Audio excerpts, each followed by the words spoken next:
Ils m'ont violée à tour de rôle puis ont décidé de me faire taire à jamais. Je me suis forcée à me lever et j'ai discrètement ramassé une pierre. Profitant d'un moment d'inattention, je lui ai frappé le visage avec force. Puis je me suis retournée et j'ai fui en courant vers la forêt. Je savais qu'il y avait un lac devant. Je courus de toutes mes forces et sautai à l'eau, parvenant à rester à la surface par instinct. Je nageais en me débattant, mais Luc leva calmement son arme. Un coup de feu déchira l'air. La balle me frappa le dos. Une vague d'engourdissement me traversa, et le sang chaud teinta le lac. Il crut que j'étais morte et décida de partir. Leur voiture était en panne. Ils durent continuer à pied.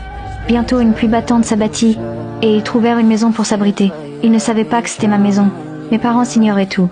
Ces inconnus étaient les assassins de leur fille. Mon père ne se doutait de rien. Il soigna leurs blessures au visage avec ses compétences médicales, et leur offrit même de passer la nuit. Plus tard, quand Justin alla chercher de l'eau dans la cuisine, il vit ma photo sur le réfrigérateur. Ses jambes fléchirent, il faillit tomber, la culpabilité le rongeait. Il déposa discrètement mon collier à côté d'un verre, espérant qu'il le remarque. La pluie frappait de plus en plus fort. Mes parents préparèrent une chambre d'amis pour eux. Alors qu'ils allaient se coucher, un bruit se fit entendre dehors. Ils accoururent dans le couloir et me virent, couverte de blessures, étendue devant la porte.